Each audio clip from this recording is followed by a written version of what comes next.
being susceptible to panic before examinations meant suffering from horrendous dreams about the paper the night before and a mind as blank as a blackboard in a ghost school. It may be hilarious when it happens to Mr. Bean, but it's the stuff of nightmares. One tried to ease the flapping of the soul like a bird trying to escape the cage of expectations, but in hindsight there was one particular episode that really stood out in that sea of horror, the exam question which flummoxed one required writing an essay based on the phrase, "The more things change, the more they remain the same." How can there be change, yet there is no change? Despite racking the brain, the logical mind refused to verify the accuracy of the phrase, so one had to let it go and lose marks.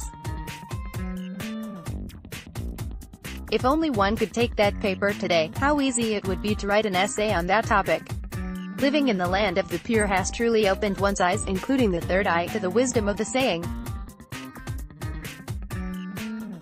Let us refer to that classic film Groundhog Day featuring Bill Murray as the misanthropic big city weatherman who has to relive the same day over and over again when he goes to the folksy town of Punxsutawney to report on their annual Groundhog Day.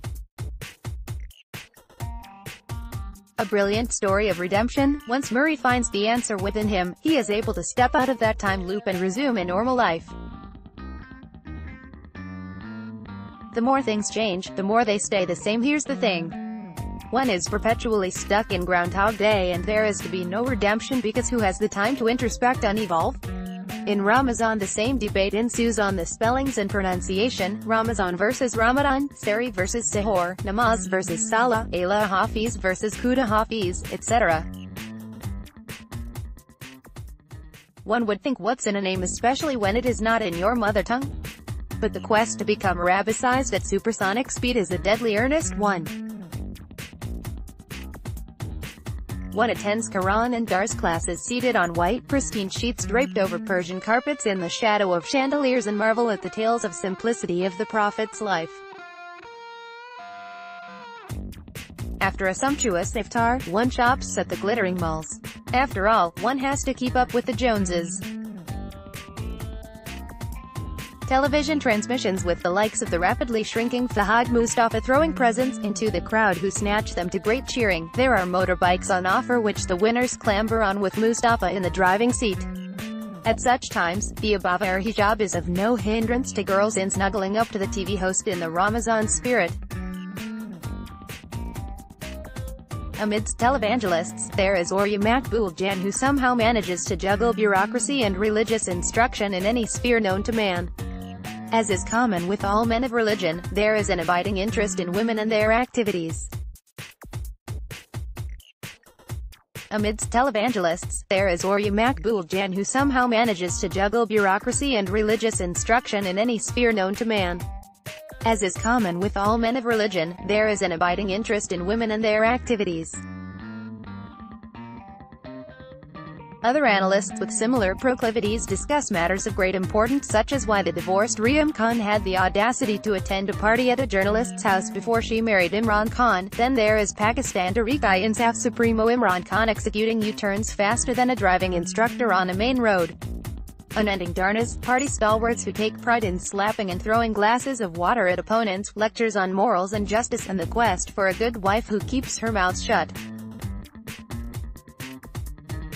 While Benazir Bhutto did not take any step without consulting her PIR, Imran Khan is dependent on his pinky Pirni. Nawaz Sharif remains marooned in the quicksand of great expectations and mistimed maneuvers which backfire.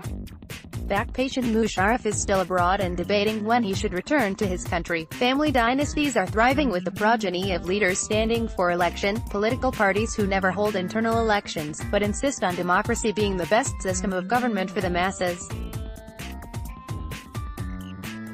Just like being a self-proclaimed great Democrat, but denying the leader who wins the election his right to become the prime minister. In the courts, women battle judges who reward criminals and harass victims as in the case of the valiant Khadija. In the courts, women battle judges who reward criminals and harass victims as in the case of the valiant Khadija. The Chief Justice, whether Iftikhar Chaudhry or Saqib Nizar, takes suo moto notice of anything and everything and claims not to be interested in entering politics. That only time will tell. One can only say with confidence, the more things change, the more they stay the same. The columnist is a freelance writer. She tweets at Mahinusmani. Email mahinusmani25@gmail.com. Published in Don, EOS, June 24, 2018. For more live updates, follow Don.com's official news Instagram account at Don.today.